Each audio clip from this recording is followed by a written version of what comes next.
পাকিস্তানের একজন ডক্টর সাইদ, তিনি নতুন করে ক্যান্সারের উপরে গবেষণা করেছেন এবং এটা পত্রিকায়ও লেখা হয়েছে। তিনি ক্যান্সারের নতুন একটি বিষয়ের উপরে গবেষণা করেছেন এবং এই গবেষণার জন্য তাকে পুরস্কৃত করা হবে। এই জন্য তিনি নিজের দেশ ছেড়ে আরেকটি দেশে যেতে হবে। তিনি সেই দেশে যাওয়ার জন্য বিমানের টিকিট কাটলেন। তিনি তার জীবনে দোয়ার যে ফল, দোয়ার মাধ্যমে যে কি করে অসম্ভব সম্ভব হয় তার বাস্তবতা তিনি নিজ মুখে বলছেন যে আমি বিমানের টিকিট কাটলাম, বিমানে উঠলাম, মনে বড় আনন্দ। দীর্ঘদিনের গবেষণার পরে আজ আমি পুরস্কার পেতে চলছি। বিমানে ওঠার পরে 1 ঘন্টা কোন রকম বিমান চলার পরেই আমাদেরকে পাইলট বলল যে আপনারা বেল শক্ত করে বাঁধেন, কারণ বিমানের যান্ত্রিক ত্রুটির কারণে সামনে আগাতে পারবে না। আশেপাশের যে কোনো একটা এয়ারপোর্টে আমরা সুযোগ পেলেই সেখানে ল্যান্ড করব।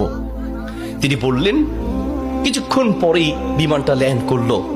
আমি